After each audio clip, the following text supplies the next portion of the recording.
Mentioned Joe Calzaghe there, one of the best British fighters of all time. I agree. Is the best. I agree. I believe he's the best British fighter of all time.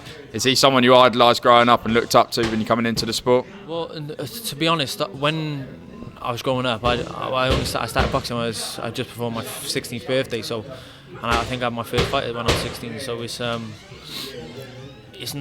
well, growing up, Joe Calzaghe wasn't in my sights. Do you understand? It's only when I started getting into the boxing, I realised obviously Calzaghe was who he was and how good he was. And when he started beating the likes of Kessler, Roy Jones and stuff like that, like a lot of people say Roy Jones was over the hill, maybe Bernard Hopkins was over the hill, but nah, Bernard Hopkins went on to win the world titles after Joe. So after Joe beat him.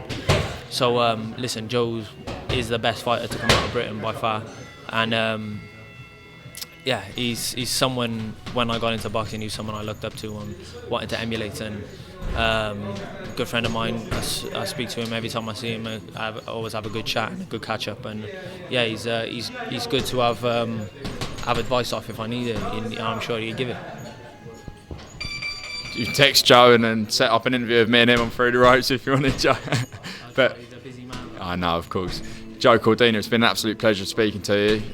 Tom Colley for Through the Ropes Boxing with Super Featherweight Champion Joe Cordina. Cheers, my man. Thank you very much. Thank you, Joe.